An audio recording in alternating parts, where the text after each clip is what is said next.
Sejam bem-vindos mais uma vez ao DruCast, o podcast da Dru. E hoje estamos diretamente aqui da FenaSucro mais uma vez, no nosso especial FenaSucro 2024. Para a entrevista de hoje eu convidei o Jonatas de Souza, que é representante técnico de vendas lá da Dru. Jonatas, muito obrigado por vir aqui comigo, fazer essa parceria aqui no DruCast. Ô Rafa, obrigado, o prazer é todo meu. E para acompanhar a gente nesse bate-papo, Jonatas, eu convidei também a Gabriela Morosso, que é a nossa gestora de comércio exterior lá na Dru. E aí, Gabi, tudo bem? Tudo bem, Rafa. Um prazer estar aqui com vocês. Muito orgulho também. Eu e a Gabi somos desses que estão na Dru já há muitos anos, então é muito legal. Não muitos, né? Não muitos. Mas é muito legal também ver essa evolução e o DruCast acontecendo. E para hoje, então, nessa entrevista que a gente vai fazer, nosso convidado é o José Guilherme Nogueira, CEO da Orplana, a organização dos produtores de cana do Brasil. José Guilherme, muito obrigado pela presença, seja muito bem-vindo. Prazer é meu, Rafa, todos os amigos da Dru aqui, o Jonatas obrigado, e a Gabi. Obrigado aqui pelo convite e estou à disposição para a gente bater um papo um pouquinho sobre cana. A Dru tem uma história, não só a Dru, né, como a feira onde a gente está agora, temos um histórico gigantesco aí, é tudo sobre a cana-de-açúcar aqui, inclusive. E eu queria começar esse bate-papo falando de um tema que é muito importante e que tem sido recorrente, inclusive nos outros episódios do podcast, que é a transição energética. Então, muito se fala sobre transição energética e a gente talvez não tenha um senso comum. Então, Zé Guilherme, eu queria começar com essa pergunta. O que é a transição energética? Quando você conhece esse termo, né, quando alguém fala, estamos no momento de transição energética, a gente está falando exatamente de quê? Ótima pergunta, Rafa. Eu acho que vai ficar claro para todo mundo que está nos ouvindo aí, nos assistindo, esse questionamento. Primeiro ponto, a gente precisa pensar no conceito, né? A gente sai do conceito de usina, passa para setor sucroalcooleiro, setor sucroenergético, e agora nós estamos falando de biorefinarias ou bioparques, onde as usinas estão sendo chamadas, tá? Então sai desse conceito. E o que é isso? Que transição que é essa? Primeiro, são subprodutos que estão sendo realizados dentro das unidades, né? Então, o biometano, o próprio etanol de segunda geração, o hidrogênio, que é uma realidade aí como subproduto do etanol, né? Então, a gente tem diversas fontes aí, que são fontes renováveis, que vão ajudar na transição energética do Brasil, né? Então, quando a gente fala de transição energética, né, a gente está falando de transição energética de combustível fóssil, que ainda a matriz nossa é basicamente combustível fóssil, infelizmente, né, com gasolina, com diesel, ele ainda é bem maior do que o etanol, do que o biodiesel, do que o bioquerosene, né, que a gente acaba tendo já. Mas essa transição tanto é importante, por isso que as políticas públicas estão sendo voltadas nesse sentido. Muito legal. Quando a gente está falando de transição energética, eu escuto muito dizer que o Brasil é uma grande força, né? E que esse movimento no Brasil é muito importante. Por quê? Porque se fala tanto que o Brasil tem um papel importante na transição energética do mundo. Sem dúvida. Primeiro que o Brasil ele tem uma disponibilidade, né, de terras, de área, para que a gente possa cultivar a nossa cana.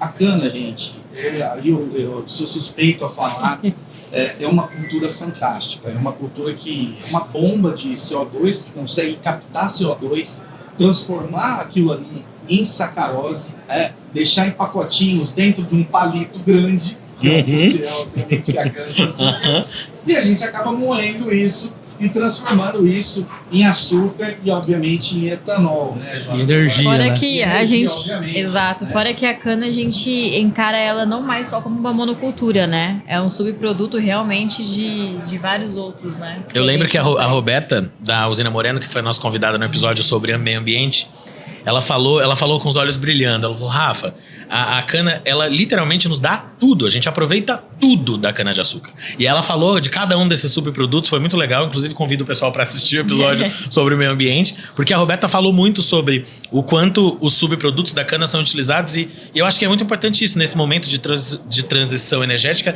é muito sobre o aproveitamento desses subprodutos, acredito, né? Sem dúvida. O bioparque, né, que hoje que eram as usinas e agora os bioparques, a gente tem uma série de produtos e, obviamente, com tecnologia, com disponibilidade, a gente consegue trazer isso, mais energia e mais disponibilidade para o nosso consumidor. Então, gente, não tinha trator a biometano, não tinha várias máquinas a etanol, propriamente dito, que hoje já tem, né? A gente vê na feira, a gente vê o sucesso que está sendo os equipamentos, aviões, enfim, vários implementos movidos a etanol. Então isso traz toda a cadeia junto para esse processo. Inclusive, Zé, depois eu posso até falar com o Rafa, a gente encaminha para você também.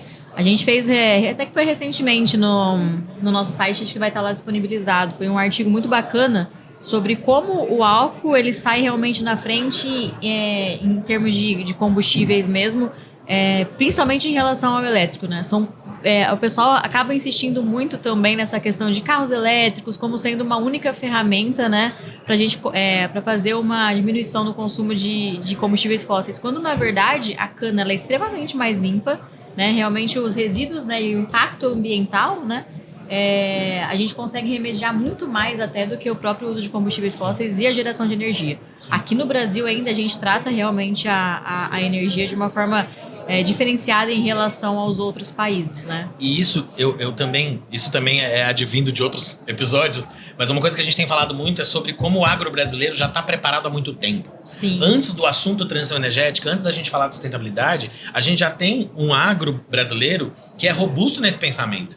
A gente não é de hoje que a gente tem política pública, não é de hoje que a gente está falando de um agro que trabalha para solucionar o problema que ele cria. Então, a gente está falando de toda uma fábrica, de toda uma indústria que volta seu pensamento para a sustentabilidade, aí falando de meio ambiente, já há muito tempo. Antes de ser, entre aspas, moda, antes de ser emergencial, né? Um exemplo é o RenovaBio. Exatamente. E a gente percebe, com toda essa chegada de tecnologia, a eficiência dos bioparques, né? Você dá um destino a tudo, né? Então, isso é fundamental. Sem dúvida, Jonas. E quando a gente fala também dos bioparques, a gente tem hoje aproximadamente aí 377 usinas e bioparques em operação, né? Quando a gente fala nisso, não tem nenhum outro país que tem essa quantidade de bioparques, gente. Nem perto disso. Às vezes a gente acha que, porque a Austrália, porque os Estados Unidos. Não chega nem próximo a isso. Então, essa centena de unidades industriais que formam toda essa estrutura energética para a gente, eu acho que faz com que a gente possa desenvolver ainda mais os nossos negócios, ser um país ainda mais energeticamente renovável, que a gente tem ainda boa parte para cumprir ainda dessa transição, e, claro, aproveitar todo esse caminho que o etanol já abriu. Não vamos ficar inventando a roda. Vamos pegar o etanol, vamos pegar o biometano, vamos pegar os produtos que a cana dá, né? Para que a gente continue gerando emprego, continue gerando renda, continue gerando distribuição de renda nas localidades. A gente vê o poder de uma usina, dos produtores, né? Em volta daquela usina. Então, todo o encadeamento produtivo que pode causar com esse processo.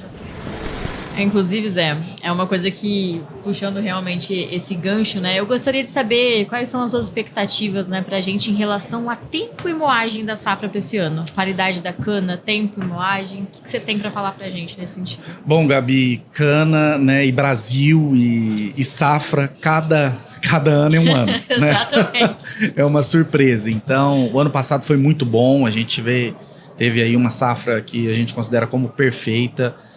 Mais de 650 milhões no Centro-Sul, um volume, choveu na hora que precisava chover, parou de chover na hora que precisava parar de chover, a gente conseguiu fazer bastante açúcar, a gente teve aí, comparado com os outros anos, né, o ano retrasado melhor, 100 milhões de toneladas de cana a mais. Gente, isso é duas Austrálias e uma Colômbia, né, então, em produção de cana. Então o volume é muito grande, tá? Com cerca aí de 9 milhões de toneladas de açúcar. Mas o que isso tudo impacta para a gente, né?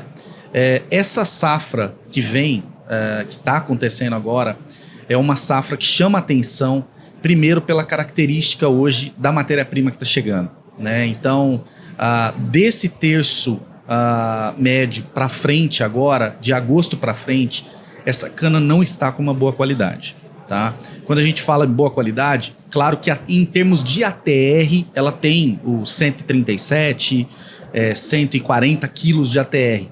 Entretanto, a pureza dela, né, ou mesmo o AR, acabam impactando bastante, né? Por esse tempo muito seco, com muito tempo sem as chuvas, e aí a capacidade de cristalização, de realização de açúcar fica comprometida.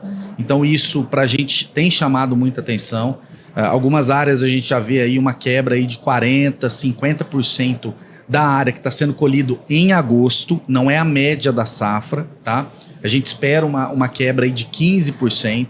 A gente estima na Orplana algo em torno de 605 milhões na safra Centro-Sul, tá? Comparado com mais de 650, então nós estamos falando de um volume bem representativo, tá? Então, o que a gente pode falar é, não devemos produzir a mesma quantidade de açúcar do ano passado por essas características, pela seca principalmente, influenciado obviamente pela pureza, né? E claro que a safra ela está caminhando, Gabi, a sua pergunta, né? Ela está caminhando, a moagem ela tá mantendo, porque não está chovendo, né? Só que você está moendo uma cana muito seca, quase esturricada, tá? Onde você vê em áreas aí que acabam sofrendo incêndios, aquele palito, parece um palitinho, você vai, colhe a cana, o volume é muito pequeno. Então isso acaba impactando. Inclusive eu acho que o Jonatas estava falando até um pouquinho pra gente aí das discussões. Tentar encaixar essa parte com o Jonatas, né, Jonas? Porque falando em processo, né, você consegue falar bem melhor que a gente nesse sentido. Não, perfeito, Gabi, né? A gente tem notado no campo esses níveis, né, de pureza e as unidades sofrendo pela eficiência, né? Você tem um volume, como a gente está falando de moagem, só que a gente não consegue refletir isso em açúcar. E a gente está vivendo anos açucareiros, né? E está todo mundo focado nisso, né? Então, a gente tem essa queda grande na produção de açúcar. Açúcar branco, então, mais difícil ainda de produzir.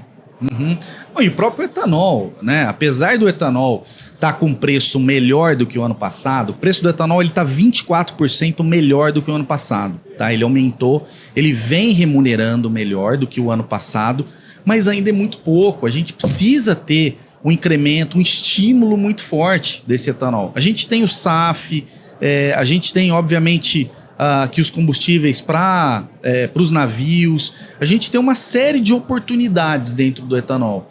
E talvez as 370 bioparques que a gente tem aqui no Brasil não vão dar conta de suprir tudo isso, tá? E claro que a gente não pode ficar prometendo, porque sempre o etanol fica como uma promessa. Hoje quem paga a conta é açúcar.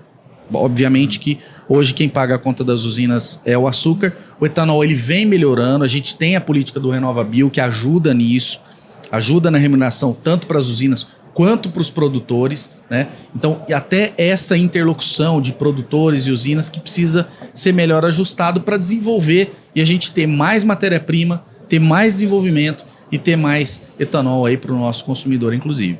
Eu ia caminhar agora meio que pro final com uma pergunta que não sei se cabe, vocês que vão me dizer, mas eu fico me perguntando, talvez até pro Jonatas ou pro Zé, qual é o papel, o que faz um produtor, o que faz no momento de seca, onde realmente chuva, não aprendemos ainda a produzir, né? O que a gente pode fazer? Qual é a ação que o produtor toma, né? Eu que sou da comunicação e que não sou do processo, fico me perguntando isso, porque me dá um certo desespero ouvir vocês falando. Eu falo, cara, mas algumas soluções existem. Então, assim, quais são as soluções que a gente encontra hoje para esse tipo de problema? Rafael, interessante, porque a gente tem que agir lá na frente, né? Agir lá na indústria, porque a cana está formada, igual o Zé falou, tem uma queimada, a gente tem que moer isso, né? E independente de como ela chegar, ela vai ser processada. E aí a gente pode usar alguns aditivos, né? Inclusive que a Dru fornece para poder melhorar a qualidade desse caldo que está sendo moído, né? E conseguir tirar o máximo lá na frente. Entendi. Então a gente tem alguns aditivos químicos, né? Que ajudam nesse processo. E esses processos, eles vão ser, esses aditivos, por exemplo, esses processos químicos acontecem justamente para melhorar a qualidade do produto final, né? Mas em termos de quantidade, não tem o que ser feito, né? É que, na verdade, é para manutenção, né, Jonatas? Eu acho que você mantém aquilo que a matéria-prima trouxe, entendi, tá? Então, obviamente, com os produtos, né, e com a tecnologia adotada hoje pela Dru, vocês conseguem manter isso, segurar índices bons de fermentação, índices bons aí de eficiência, para conseguir melhor rentabilidade para a usina e, consequentemente, obviamente, para o produtor de cana. Fora os custos de uma usina parada, né, por hora. Nossa, também. Então, antes realmente realizar a moagem da cana realmente do jeito que ela tá e tentar extrair sim o melhor dela depois, seja quimicamente, né, seja por processo, do que realmente deixar a usina parada. E Zé, deixa eu te perguntar.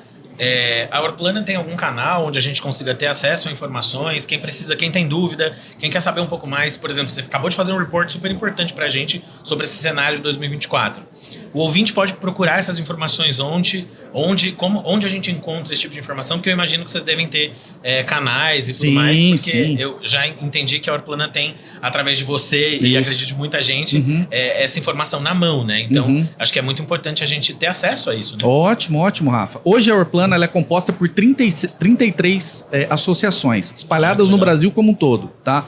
Principalmente dentro do estado de São Paulo, a gente tem o maior número de associações aqui, e essas associações é o braço do produtor de cana. Então, todas as informações técnicas de campo vêm dessas associações, né? Primeiro, obviamente, vem do produtor, passa para as associações, e isso chega na Orplana, para que a gente possa ter as estimativas e as conferências. Claro que através do sistema TR, que é um sistema junto com as usinas, a gente tem todo o controle carga a carga do produtor e a qualidade que está entrando. Então a gente tem Brix, POL, tem tudo, tá? Até pela transparência do sistema com Secana, onde a Orplana faz parte.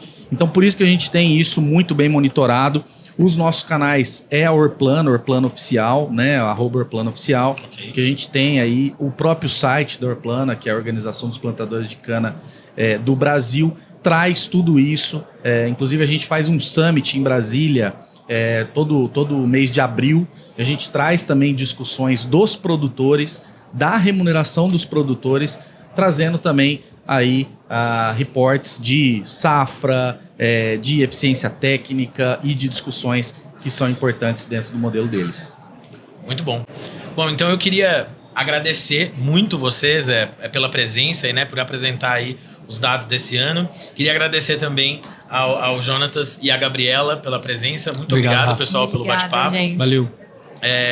E é isso, a gente vai continuar daqui com algumas outras entrevistas. Vou passar a palavra aqui para o Zé se despedir da gente. E eu já vou ficando por aqui. Muito obrigado, pessoal. Obrigado pela presença aos nossos convidados ilustres da Dru. Zé, te passo a palavra para encerrar. Hein? Valeu, Rafa. Obrigado a todo o time Dru, Jonatas, Gabi. Vocês foram sensacionais aqui. Agradeço aqui a abertura também para a Orplana, né? É importante a gente mostrar o que está acontecendo, como está acontecendo a safra, como que tá as nossas expectativas, para que a gente possa buscar mais eficiência e principalmente com essa cana que tem hoje, a gente precisa muito da Dru com suas soluções, então... Estamos aí. Estamos aqui. Estamos aqui. Precisou? Falem com o Jonas. Por favor. Obrigado, gente, mais uma vez. Obrigado, Obrigado. gente. Até Grande mais. abraço. Tchau, tchau.